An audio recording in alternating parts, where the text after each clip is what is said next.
デバイスの修理が必要ですか？無料診断を提供しています。ご自宅まで集荷、配達いたします。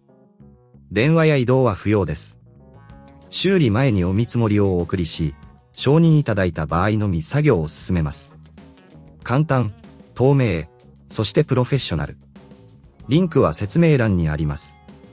まず、Lenovo Ideapad Flex Pro-13IKBの背面カバーを外します。必要な工具は、プラスドライバーとトルクスドライバーです。背面のネジを外す際は、すべてのネジを1箇所に保管しておくと便利です。次に、カバーを慎重に外します。この時、カバーのクリンチ部分が壊れないように注意しましょう。内部にアクセスしたら、バッテリーの接続部分を確認します。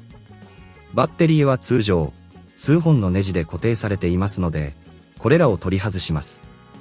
バッテリーコネクターを外す際は、強く引かないようにし、優しく引き抜くことが大切です。バッテリーを取り外した後、内部の清掃を行いましょう。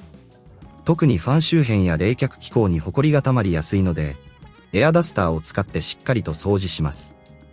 清掃後、バッテリーを取り付ける前に、接続端子がきれいであることを確認してください。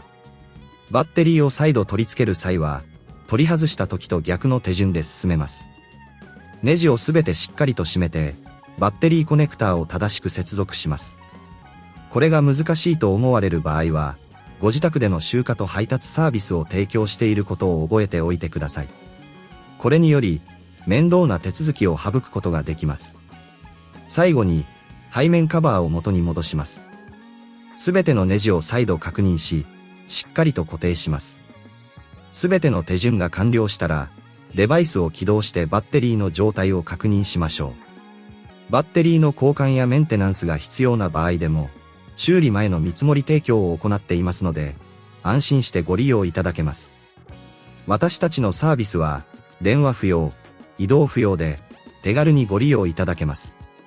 これで、Lenovo Ideapad Flex Pro 13IKB のバッテリーコード確認が完了しました。これらの手順を守ることで、デバイスのパフォーマンスを最適化できます。デバイスの修理が必要ですか？無料診断を提供しています。ご自宅まで集荷、配達いたします。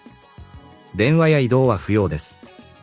修理前にお見積もりをお送りし、承認いただいた場合のみ作業を進めます。